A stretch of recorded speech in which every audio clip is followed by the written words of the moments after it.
devons combattre le bon combat. Ici, l'apôtre Paul nous exhorte à garder la foi. Et qu'est-ce que le frère Branham a dit sur la foi? La foi a beaucoup de définitions. Qu'est-ce que la foi? La foi, c'est la révélation de la volonté de Dieu. Amen. Si quelqu'un ne connaît pas la volonté de Dieu pour le temps dans lequel il vit, alors il peut dire qu'il a la foi, mais véritablement nous dirons qu'il n'en a pas. Les gens peuvent croire au miracle, c'est aussi la foi. Amen. Je crois au miracle, c'est la foi. Mais ce n'est pas seulement cela.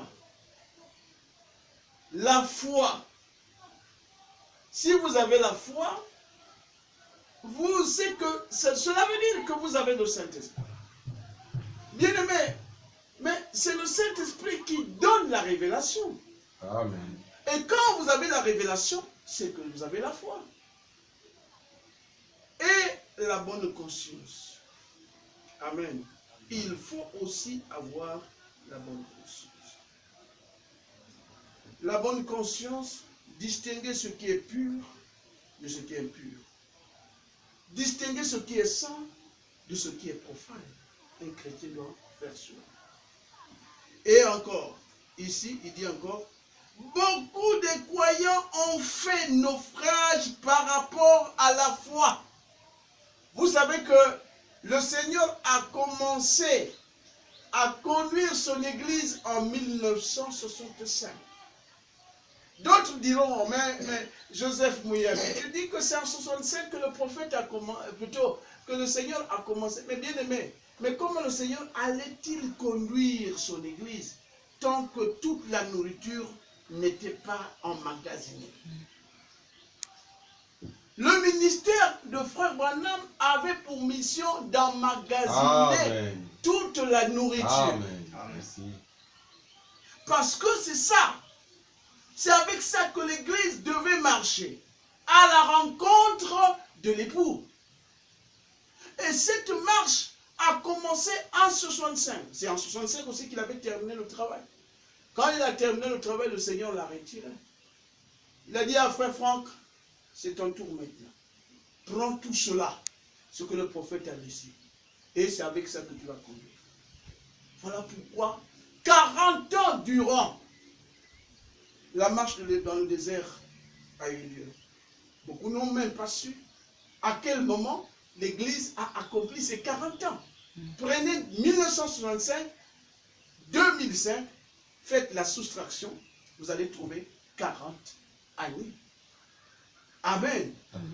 Et à partir de là, quand nous sommes arrivés là, le frère Franck a dit, bien-aimé, c'est le temps maintenant pour entrer dans le pays. Israël avait fait combien de temps dans le désert? N'est-ce pas 40 ans? Amen. Et après 40 ans, qu'est-ce qu'ils ont fait? N'ont-ils pas entré dans le pays? Et notre pays, c'est le baptême du Saint-Esprit. Amen. Merci. Et c'est là où on se prépare. Et c'est là où on est de nouveau. Et c'est là où on grandit à tous égards pour atteindre la stature de l'homme parfait. Frère, le réveil que les gens attendent, que nous attendons, que la création tout entière attend, c'est un réveil qui concerne, ce sont les fils de Dieu. Mais vous ne pouvez pas être fils de Dieu si vous n'êtes pas à Canaan.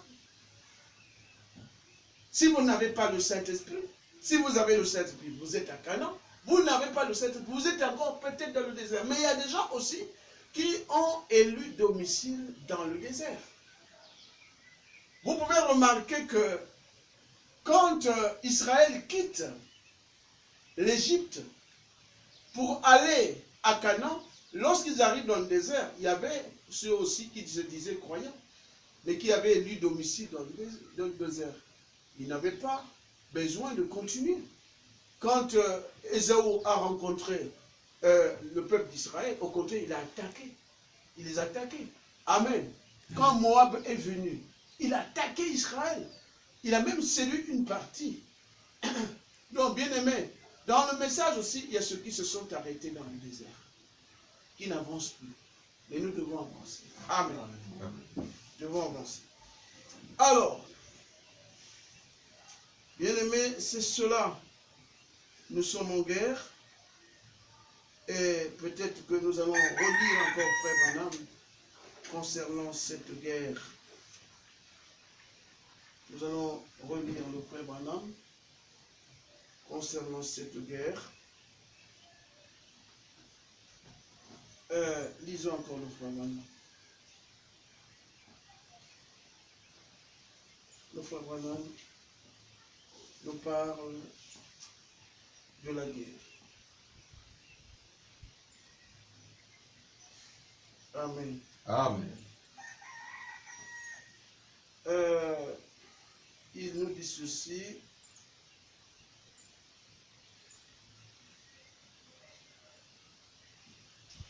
Excusez-moi,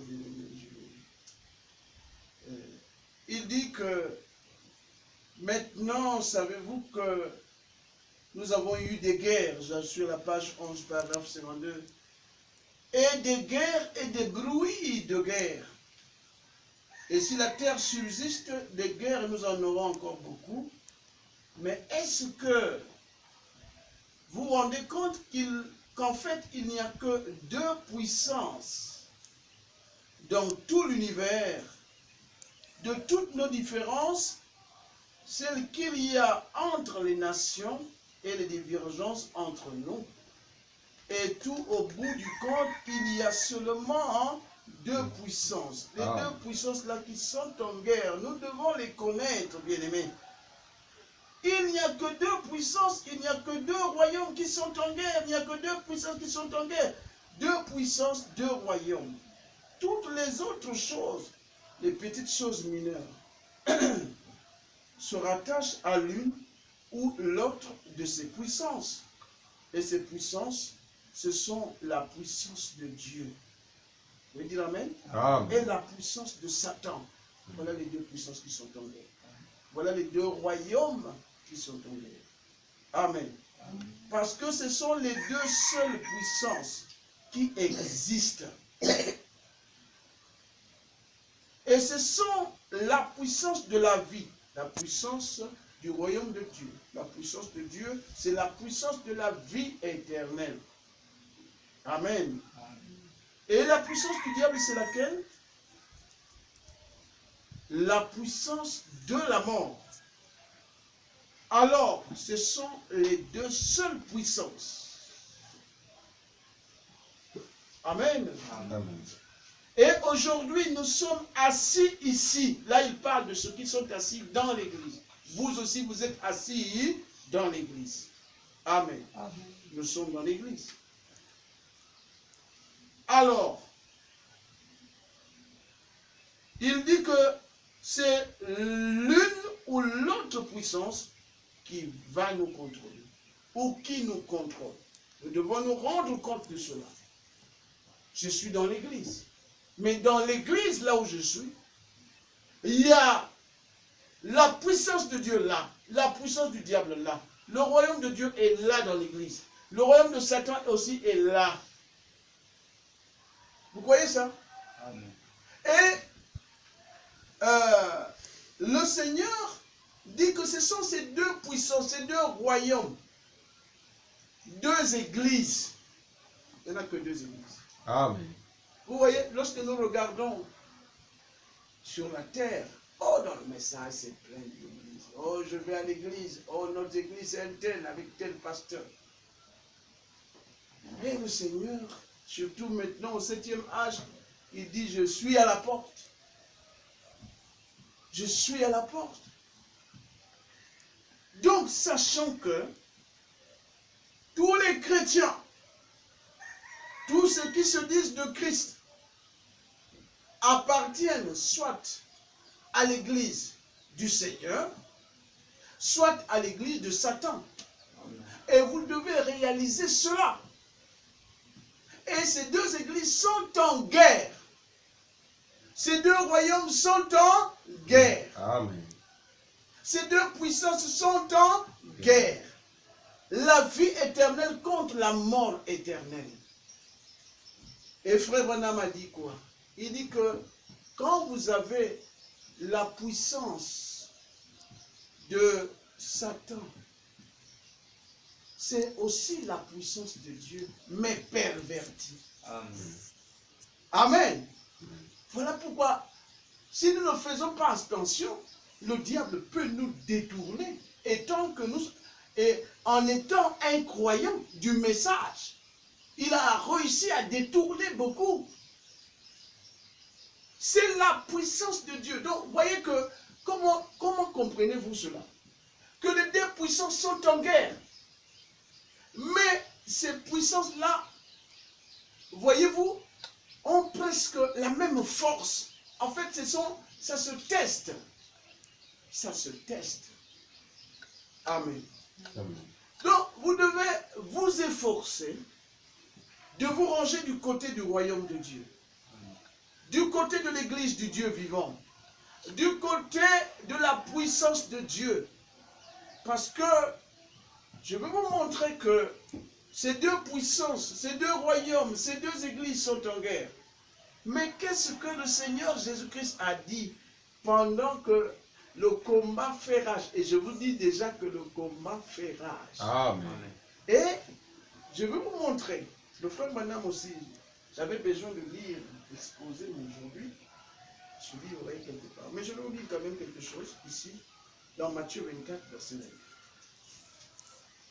Écoutez. C'est là où beaucoup de gens sont perdus dans le message. Complètement perdus. Complètement perdus. Et quand vous êtes perdus, cela veut dire que vous êtes vaincus. Amen. Quand on dit que quelqu'un est perdu, c'est que le diable l'a eu. Il n'a pas tenu ferme. Il a été vaincu par Satan. Et comment savoir que nous tenons encore le coup? Et comment savoir que nous avons... Donc, vous voyez que quand deux armées se battent, je vais vous montrer avant de lire Matthieu 24 que Dieu m'aide à... Donc, il y avait deux armées qui étaient en guerre. Amen. Amen. Donc, un roi, 17. Et vous allez voir le défi. Je pense que c'est le même défi qu'il y a dans l'église du Seigneur aujourd'hui. C'est le même défi, frère. C'est le même défi. Vous allez voir. Allons dans Hébreux 17, l'Ancien Testament. Vous allez voir que cette guerre-là, c'est comme ça qu'elle est en train de se dérouler. 1 Samuel 17. Bien aimé. Et nous devons faire attention. Amen. Goliath et David, deux armées s'étaient rangées en guerre. Mais bien aimé, mais ce sont les mêmes royaumes. Ce sont les deux puissances qui étaient là en guerre. Je n'entends pas des amens nous dire que vous n'êtes pas attentifs. Hein? Vous ne suivez pas. Les deux armées qui étaient en guerre, les deux royaumes qui étaient en guerre, les deux églises encore. Ce sont toujours, bien aimés, quelle que soit la guerre qu'il y a eu sur cette terre. Vous verrez que derrière cette guerre, Satan est là, Jésus est là. Amen. Même si c'est une guerre politique. Amen. La première guerre mondiale, c'était Satan et Jésus. Amen. La deuxième guerre mondiale, c'était Satan et Jésus. Et il y avait une guerre ici. 1 Samuel 17, verset 1. Les Philistins réunirent leur armée pour faire la guerre et se rassemblèrent à Soko, qui appartient à Juda. Ils campèrent entre Soko et Azeka, à Éphèse d'Amin. Saül et les hommes d'Israël se rassemblèrent aussi. Ils campèrent dans la vallée des Térébites. Et ils se mirent en ordre de bataille contre les Philistins. Voilà les deux églises. Amen. Ils sont en guerre. Amen. Deux royaumes en guerre. Amen. Deux puissances en guerre. Amen. Satan est toujours en guerre contre Jésus. Amen. Amen. Amen. Les Philistins étaient vers la montagne d'un côté. Et Israël était vers la montagne de l'autre côté. La vallée les séparait.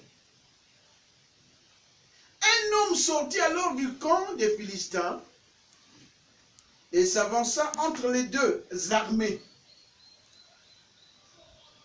Il se nommait Goliath. Il était de Gath. Et il avait une taille de 6 coudées et un empan. Sur sa tête était un casque d'airain. Et il portait une cuirasse à écailles du poids de 5000 cycles d'airain. Il avait 2 jambes. Il avait aux jambes une armure d'airain. Même ses jambes étaient protégées. Et un javelot. C'était un homme puissant. Hein? C'était un puissant guerrier qui était là. Vous comprenez? Le bois de sa lance, il dit, il avait aux jambes une armure d'airain et un javelot d'airain entre les épaules. Javelot Yayad. Donc certainement il était comme ça. Il tenait son javelot comme ça. Ce n'était pas un homme qu'on pouvait blaguer, jouer avec. Amen. Son javelot sur les épaules.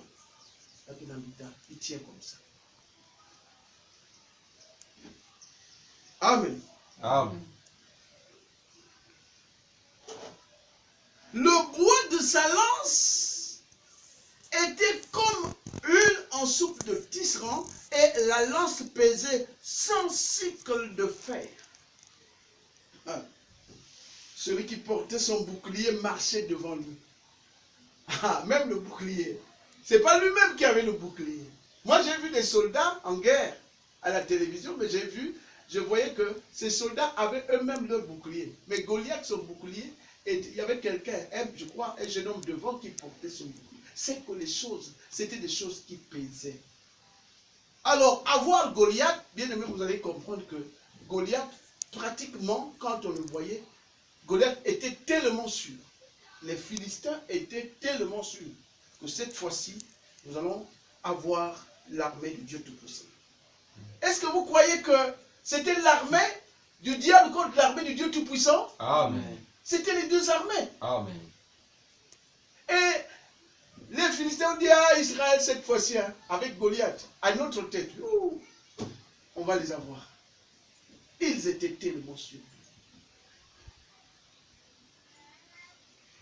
Les Philistins, écoutez, le Philistin là c'est qui? C'est Goliath. Amen. S'arrêta et s'adressant aux troupes d'Israël, rangées en bataille, il leur cria: pourquoi sortez-vous pour vous ranger en bataille? Ne suis-je pas le Philistin? Et n'êtes-vous pas des esclaves de Saül? Choisissez un homme qui descende contre moi. Vous entendez ça? Amen. Choisissez un homme qui descende contre moi. Ça, c'est Goliath. S'il peut me battre et qu'il me tue, nous vous serons assujettis. Mais si je l'emporte sur lui et que je le tue, vous nous serez assujettis et vous nous servirez. Le Philistin dit encore: je jette en ce jour un défi à l'armée d'Israël. Donnez-moi un homme et nous nous battrons ensemble. Saül et tout Israël entendirent ces paroles du Philistin et ils furent effrayés et saisis d'une grande crainte. Je ne continue pas cette histoire, mais si je vous ai lu cette histoire-là, c'est pour que vous sachiez que deux armées sont en guerre Et nous devons être, nous sommes soit dans l'une, soit dans l'autre.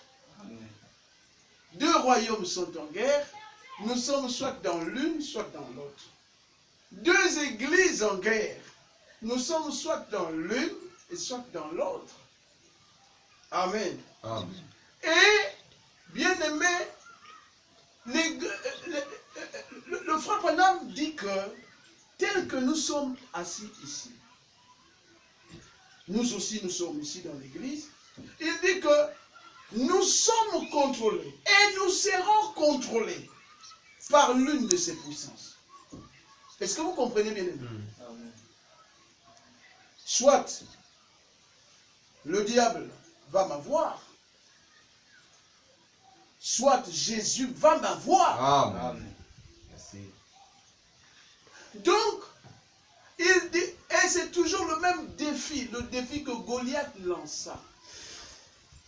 Frère, mais ici, chacun de nous, comme là-bas, Goliath avait demandé seulement un soldat dans l'autre camp. Et donc, il fallait faire une sélection. Amen. Amen. Les Philistins avaient sélectionné Goliath. Il dit, avec celui-là, Israël ne va même pas bouger. Déjà, regardez, là, Saoul tremblait. Donc, les Philistins étaient sûrs qu'avec Goliath, c'est fini. Nous sommes vaincus. Amen. Alors, et de l'autre côté là-bas, il n'y avait qu'un petit bonhomme de 18 ans, le petit Goliath, contre le géant Goliath. Le petit David contre le géant Goliath.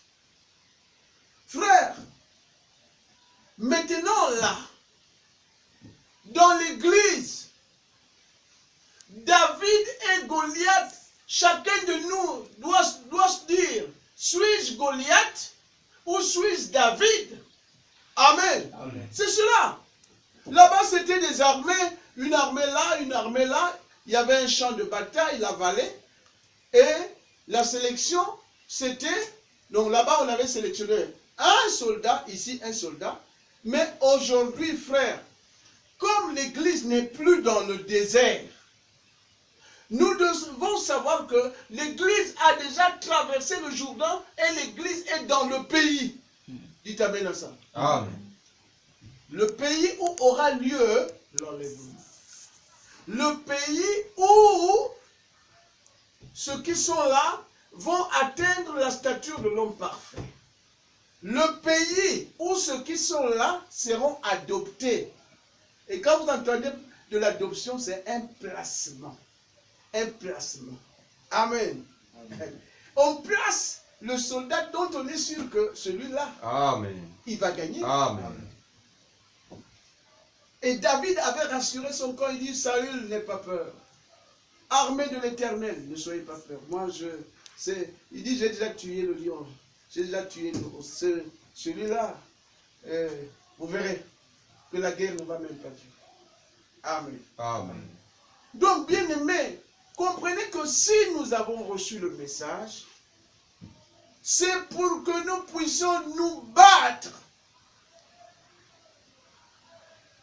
Et vous voyez que il y a eu aussi des tombées dans le pays de Canaan.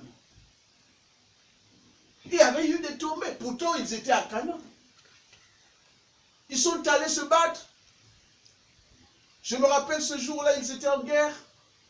Ils sont allés se battre. 16 soldats sont morts dans la bataille. Bien aimé, comprenez un peu la bataille. Donc, dans cette bataille qui avait commencé depuis les temps de Frère Branham, parce que vous savez, si nous prenons l'époque de Frère Branham, lui-même le Frère Branham dit quoi? Qu'un réveil, c'est Dieu qui agit avec puissance. Amen. Et un réveil a toujours donné deux jumeaux. Un Ésaü et un Jacob. Un Caïn et un Abel.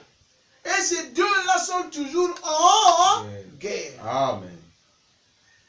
Et William Branham était donc le messager de la première pluie. Or, quand on dit pluie, qui dit pluie dit réveil. Regardez dans la nature, les pluies sont là. Mais quand les pluies tombent, nous devons savoir, est-ce que c'est la pluie de la première saison ou bien c'est la pluie de l'arrière-saison. Amen. Amen. Mais les pluies dans l'église, on appelle ça réveil. Amen. On appelle ça déversement de la puissance de Dieu. Amen. Amen. Vous voyez que nous ne devons pas seulement être assoiffés de la puissance, c'est bien. Mais la puissance, quand elle se déverse, si vous êtes dans le champ, si vous avez sémé l'arachide, vous verrez aussi la mauvaise herbe aussi va en bénéficier. Amen. Amen. Mais le but de la puissance, c'est ou du réveil ou de la pluie. Le Seigneur veut s'aimer sa sémence, faire germer sa sémence et moissonner. Amen. Amen. Or, si nous prenons le temps de la fin, William Branham, lui, il est le messager de la première pluie. Le Fils de l'homme a utilisé ce prophète pour s'aimer la sémence de Amen. l'épouse. Amen. Mais cette sémence a eu un temps de croissance. Et le temps de croissance, c'est ce que nous appelons là où nous avons vu le désert là. Regardez quand les femmes sèment, il y a la pluie qui tombe, qui tombe, qui tombe. Lorsqu'il finit les semis, regardez juste, quand nous entrons dans décembre, il y a une petite saison sèche. Amen. Amen. Et ça prépare. Donc, c'est pendant ce temps qu'il y a la germination. Mais le blé est là, est livré. La mauvaise herbe et tout. Tout est là. Il y a toute une guerre qui est là. Ah, ma petite, il va aider bébé, c'est mon bilan. Mais chez nous, c'est parce que c'est différent. Le Seigneur a dit, laissez croître les deux. Amen. Merci. Et à la moisson, je vais séparer. Amen. Amen. Donc, là, étant donné que 2005, c'était la fin du désert, nous sommes dans le pays. Et, en fait, nous sommes en train de vivre un soleil. Parce que s'il y avait la puissance, mon Dieu, ici, on serait déjà... La cour, là, serait remplie. Mais c'est un soleil qui est en train de tomber sur ceux qui sont entrés dans le pays pour les faire mûrir. Amen. Merci. Vous ne voyez pas que parfois il y a le soleil, parfois il y a les pluies, il y a la sécheresse, il fait chaud.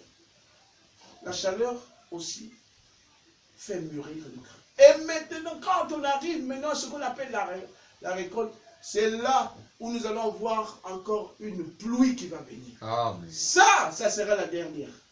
Donc, là où nous sommes parvenus, nous sommes en train de faire la guerre. Mais nous devons faire très attention.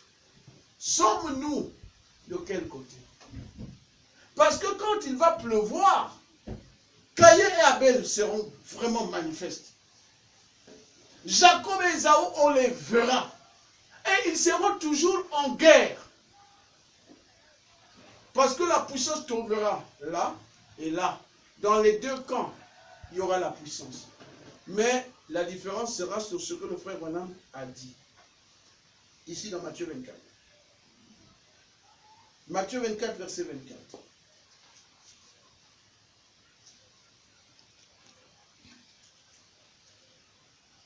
Amen. Amen. Car il s'élèvera des faux Christ et des faux prophètes. Ils feront des grands prodiges et des miracles au point de séduire, s'il était possible, même les élus.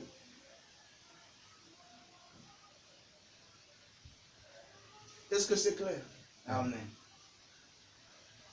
Donc, ici, l'interprétation, le frère Branham a prêché sur les oins du temps de la fin. Amen.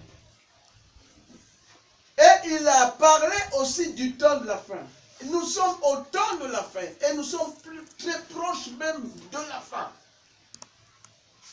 Mais il a dit quoi? Il dit que quand nous serons à la fin, les deux semences qui ont été semées, livrées, c'est ça l'église du diable. Le blé, c'est ça l'église de Jésus. Amen. Les deux puissances, les deux royaumes. représentés dans l'église. Il dit que les deux seront tellement proches. Amen. Vous allez là-bas, on prêche le message. Vous écoutez, donc vous prenez le faux prophète et le vrai prophète. Les deux prêchent le même message. Amen. Amen. Mais, c'est-à-dire que quand vous écoutez l'un et l'autre, vous avez comme l'impression que, oh mais non, mais les deux prêchent le message. Je ne vois même pas la différence. Amen. Amen.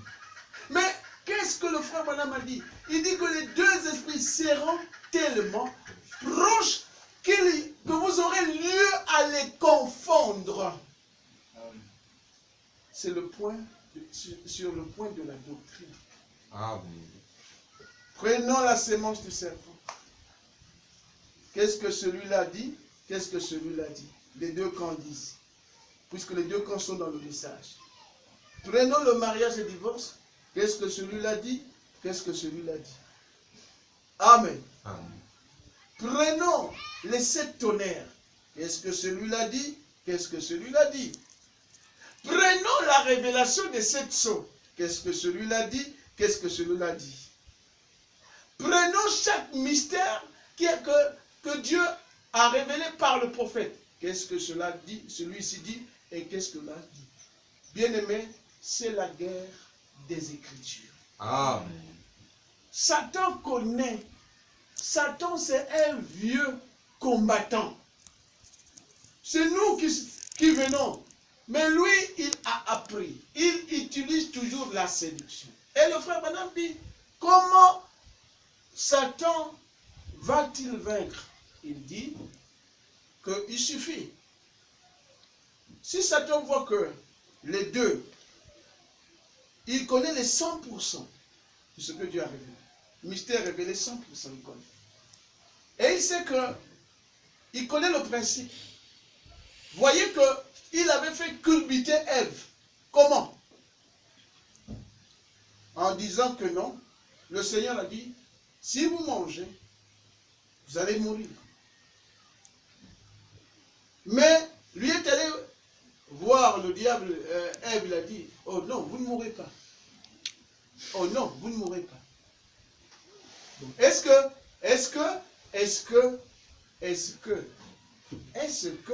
le diable avait dit à Ève que vous ne devez pas croire ce que Dieu a dit? Il n'a jamais dit ça. Il a ajouté. Mais le jour que vous ne mourrez pas, mais le jour que vous allez manger, vous serez comme lui. Connaissons le bien et le mal. Amen. Amen. Donc, c'était quoi? C'était un raisonnement introduit sur le ainsi dit le Seigneur. Amen. Quand le raisonnement entre, oh non, mais un homme, bon, est-ce que, vous voyez, aujourd'hui, si nous prenons la polygamie, frère Joseph Mouyabi, il y a des gens qui me posent. Quand je prêche à l'OTT, là, il y a des gens qui disent, ah, Joseph Mouyabi, là, oui, il prêche le message. Mais lui, là, il autorise la polygamie, pourquoi? Est-ce que vous comprenez? Vous pouvez savoir déjà si quelqu'un, ça c'est déjà un raisonnement. Moi je prends le prophète pour lire le ainsi dit le Seigneur.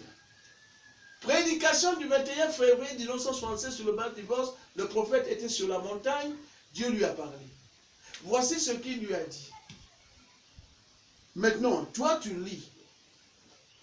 Au lieu de t'agenouiller, si tu ne comprends pas, Seigneur, voici ce que le prophète a dit. Mais moi, je ne comprends pas. Non, on vient poser, dire, ah, mais le frère Joseph Mouyabi la prêche très bien. Mais lui, c'est parce que nous ne sommes pas d'accord avec lui, parce que lui, il autorise la polygamie. Oh, est-ce que c'est moi qui autorise la polygamie? Bien aimé, est-ce que nous autorisons la polygamie? Non. La polygamie est une option de mariage. Amen. La monogamie est une option de mariage. Il y a même ceux qui optent pour le célibat. Amen. Donc ce n'est pas autorisé, ce n'est pas ordonné, dire aux gens de le faire ou ne pas le faire. C'est la chose que Dieu a dit. Voici ce que Dieu a dit, si tu crois. tu te places du côté de Dieu. Si tu mets le raisonnement, tu es vaincu et tu te mets ici de l'autre côté. Donc les deux puissances sont là en guerre. Amen. Amen. Parce qu'on nous a dit que la puissance de Dieu, c'est la puissance du diable, c'est la même puissance. Les mystères révélés que les vrais prophètes, les vrais Christ prêchent, ce sont les mêmes que le diable aussi. Disons, les faux Christ et les faux prophètes prêchent. Mais vous verrez le raisonnement, vous verrez qu'on a ajouté ou qu'on a retranché. Et quand on ajoute et quand on retranche, voilà un moyen de connaître qui est du côté du royaume de Dieu, qui est du côté du royaume de Satan. Amen. Amen. Amen. Bien-aimé, je laisse un peu ce côté-là. Mais le frère Branham, je vais prendre encore quelque chose dans le frère Branham. Toujours, la plus grande bataille jamais livrée. Je pense que ça, je vous l'ai déjà dit, vous savez. Vous ne pouvez pas oublier cela. Parce que le frère Branham a dit que quand il y a deux armées qui sont en guerre, ces deux armées-là, Amen, Amen. doivent avoir un champ de bataille. Amen. Amen. Et le champ de bataille, on l'appelle encore par le front de bataille. Quand les soldats, nous avons vu, les soldats, les Isuba, comment ils appelaient? Les cocones. Les cocoys. Et chez Sassou, c'était comment? Les cobras. Les cobras. Cocoy et cobra. Et quand ils partaient en guerre, qu'est-ce qu'on disait? Ils sont au front. Ils sont en train de se battre. Amen.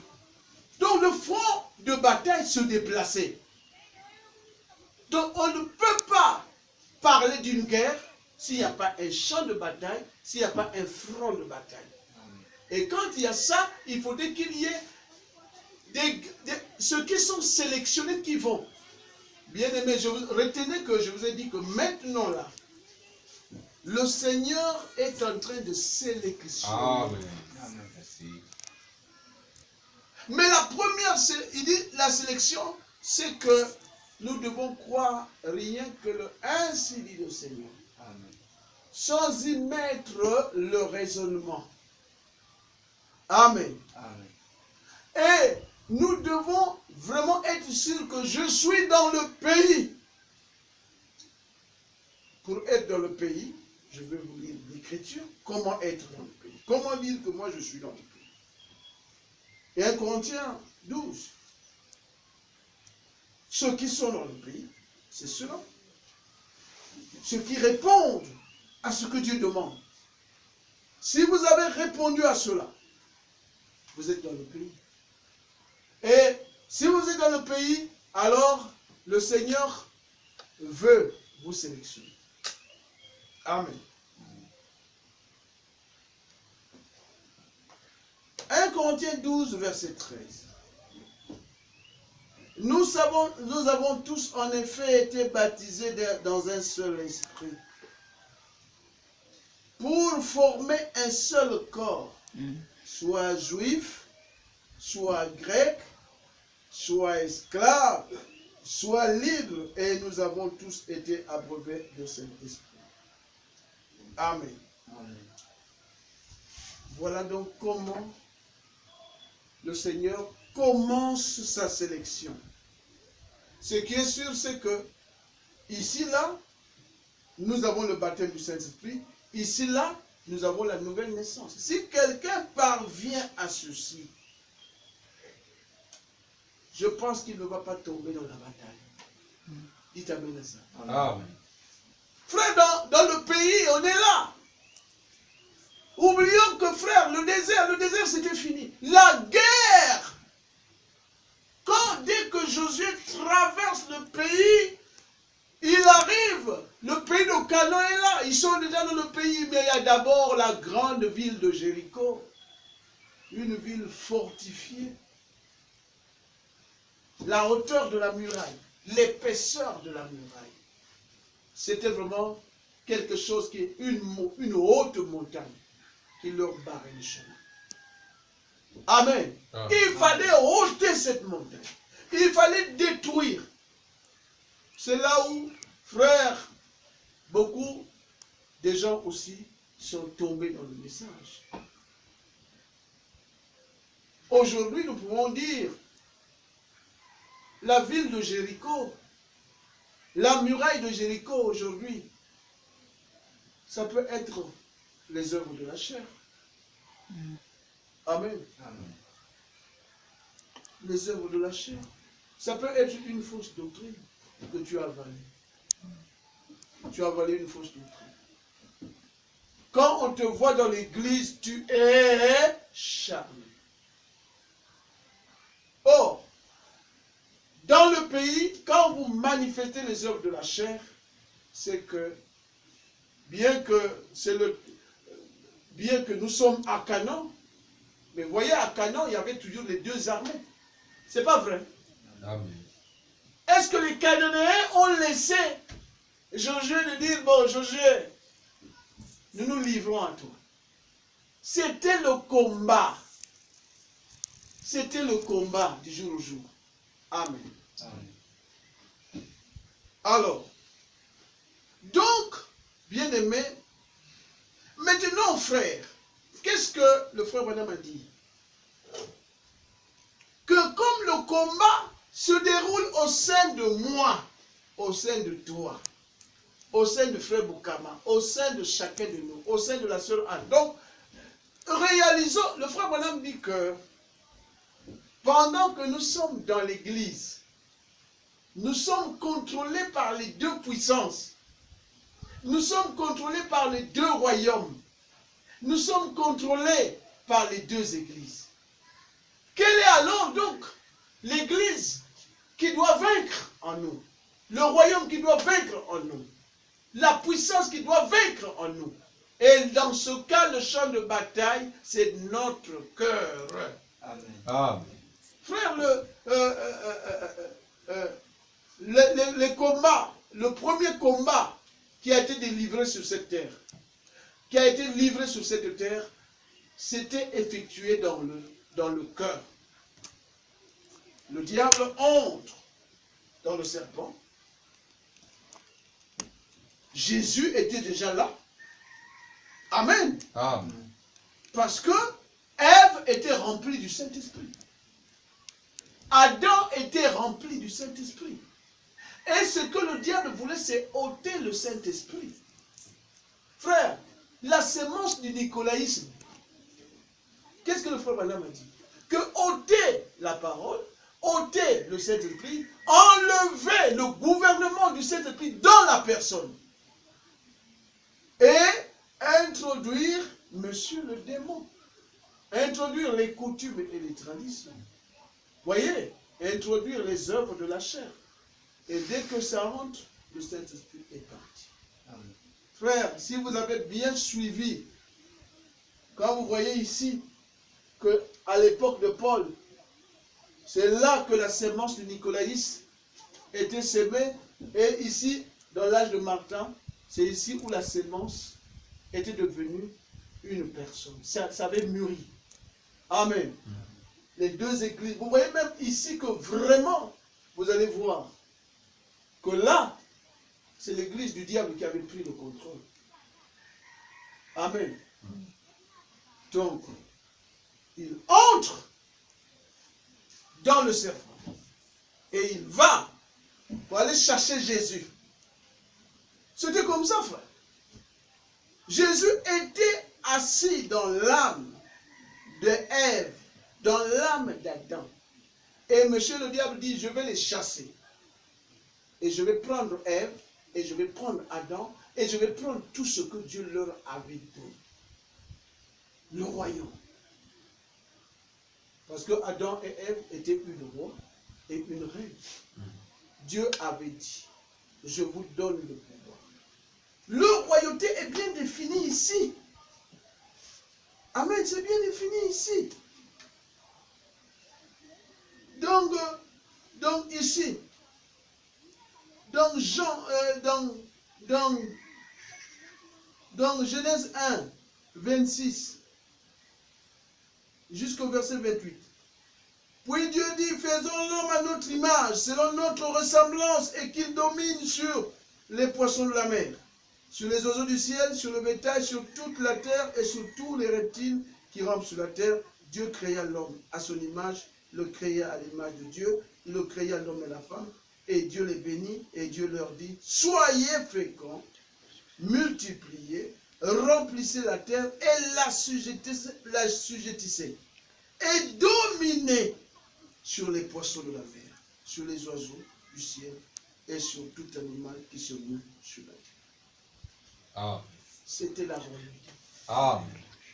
Donc le gouvernement de l'homme, du roi Adam, de la reine Ève, ils avaient le gouvernement sur le cosmos, le gouvernement dans les lieux célestes, le gouvernement de tout ce qui est matériel, les oiseaux, les reptiles, les poissons, c'est eux qui avaient. Le diable dit, je vais les attaquer. Bien-aimés, est-ce que Satan a pris des armes? Nous disons oui, mais quelles armes? Amen. Amen. Quelles étaient les armes que le diable avait utilisées? Prenons ça ici. Quelles armes? Éphésiens. Le diable n'avait pas utilisé des mitraillettes, des carabines, des satellites, des missiles, des lance-roquettes, des bombes lacrymogènes. Amen. Non, ce n'était pas ça. Qu'avait-il utilisé? Allons dans Éphésiens.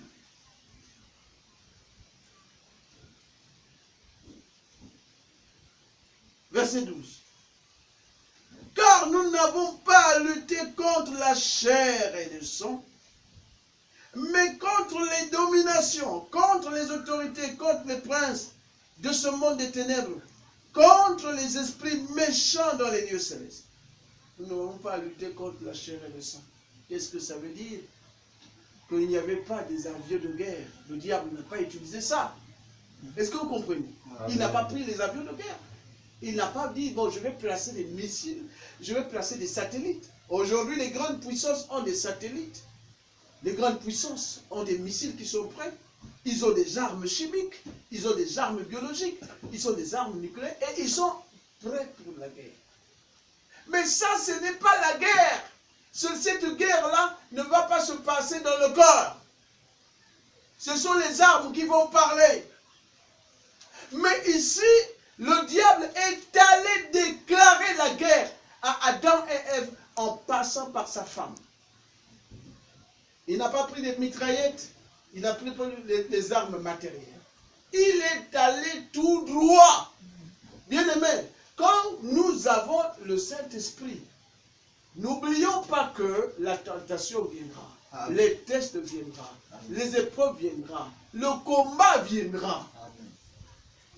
Frère, sinon, comment? Regardez un peu comment. Heureusement que le frère Branham dit que si quelqu'un est déjà baptisé du Saint-Esprit, le diable ne peut plus l'avoir. C'est-à-dire qu'il ne peut plus se perdre.